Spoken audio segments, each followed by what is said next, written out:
अगर तुमने जाकर उस लड़के को थप्पड़ नहीं मारा तो आई प्रॉमिस पहले ही दिन कॉलेज से निकाल दी जाओगी। ये कॉलेज मेरे बाप का है। उस लड़के की धमकी सुनकर वह थूक निगलती हुई उस मास्क पहने शख्स के पास चली गई थी। बहुत मुश्किल से उसकी मां ने कपड़े सिल सिल कर पैसे जमा किए थे और उसी से उसका दाखिला इस कॉलेज में करवाया था। वो लोग आपको थप्पड़ मारने को कह रहे हैं, वरना कॉलेज से निकलवा देंगे। वह कांपती आवाज में उस नकाबपोश से बोली। उसकी मासूमियत पर वह शख्स गहरी मुस्कान मुस्कुरा उठा, क्योंकि उस सीनियर रैगिंग टीम का सरबरा तो वह खुद था, आरिज खान।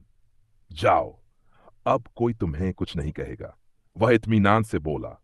पर सामने खड़ी मासूम लड़की ये नहीं जानती थी कि वह इस जिद्दी अमीरजादे की नजरों में आते ही किस मुसीबत में पड़ चुकी है। तो तुम हो वो लड़की जिसकी वजह से आरिज अब मुझसे बात करना भी पसंद नहीं करता? जारा के गाल पर पड़ने वाले थप्पड़ की गूंज पूरी क्लास में फैल गई। वह तो बस अपने चेहरे पर हाथ रखे सन खड़ी उस अचानक आई आफत को देख रही थी, जो उसकी जिंदगी पर नाजिल हो चुकी थी। वह आज सिर्फ अटेंडेंस लगवाने आई थी, इसलिए अपने 5 साल के भतीजे को भी साथ ले आई थी कि हाजिरी लगवाकर दोनों वापस घर लौट जाएंगे। अभी वह कुर्सी पर बैठी ही थी कि रिया ने आते ही उसे थप्पड़ मार दिया। एक्सक्यूज मी, आप कौन हैं और आपने मुझे थप्पड़ क्यों मारा? उसने पूरी हिम्मत समेटकर सामने खड़ी उस अल्ट्रा मॉडर्न लड़की को देखा। रिया ने उसका बाजू पकड़ते हुए पूरी क्लास को चेतावनी दी।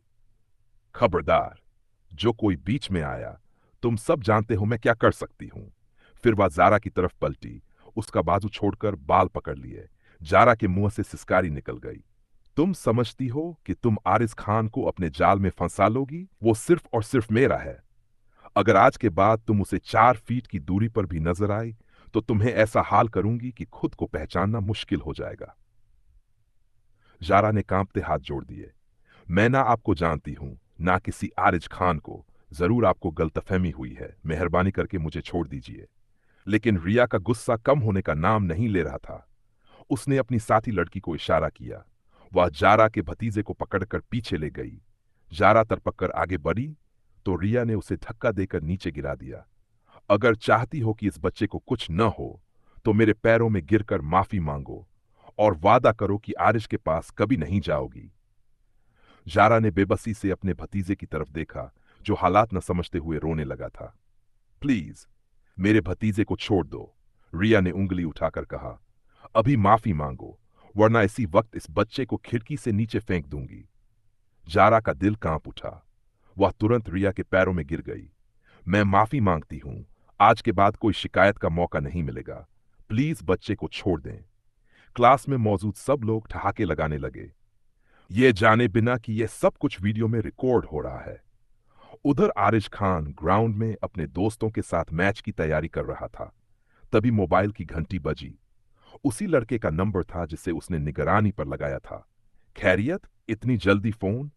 दूसरी तरफ आवाज कांप रही थी। भाई, बहुत बड़ी गड़बड़ हो गई है। रिया पूरी क्लास के सामने भाभी को मार रही है। फोन कट होते ही वीडियो आ गई। वीडियो देखते ही आरिस का गुस्सा 7वें आसमान पर पहुंच गया। आज रिया की खैर नहीं। वह दोस्तों को वहीं छोड़कर गाड़ी में बैठा और तेजी से कॉलेज की तरफ बढ़ गया। उसे आलिया की बहुत फिक्र हो रही थी। उसी पल उसे 5 दिन पुराना मंजर याद आ गया। वह पहली बार यूनिवर्सिटी के बाहर रिक्शे से उतरी थी। नीली सलवार कमीज, सिर पर दुपट्टा। इतनी सहमी हुई जैसे गांव से सीधा शहर आ गई हो। आरिस गाड़ी से उतरते ही ठिठक गया। New admission? उसने नरमी से पूछा। लड़की ने छत से सिर हिला दिया। जी, मेरा नाम आलिया है। भाई, मुझे समझ नहीं आ रहा क्लास किधर है। आइए, मैं छोड़ देता हूं। बहुत शुक्रिया भाई, आप बहुत अच्छे इंसान हैं। आरिश के होंठों पर हल्की मुस्कान आई। इतना हैंडसम लड़का और भाई बना दिया। उसने दोस्तों को मैसेज कर दिया, new admission, blue suit, ready रहो। क्लास के दरवाजे पर पहुंचकर उसने इशारा किया, यही है आपकी क्लास। जैसे ही आलिया अंदर गई, 5-6 लड़के उसे घेर कर खड़े हो गए। वह डर से रो पड़ी। अगर हमारी बात नहीं मानी तो आज ही कॉलेज से निकलवा देंगे। लड़के ने मोबाइल निकाल लिया।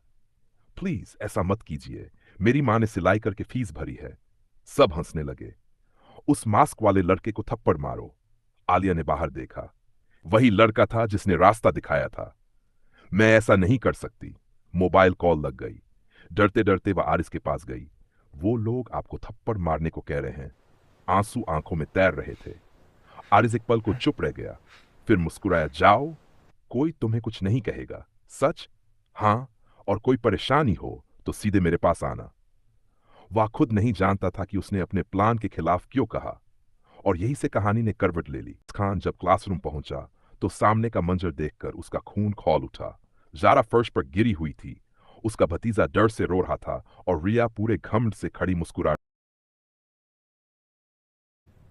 Stop it! आरिश की दहाड़ पूरी क्लास में गूंज गई। रिया ने पलटकर देखा और छत से नकली हैरानी ओढ़ ली।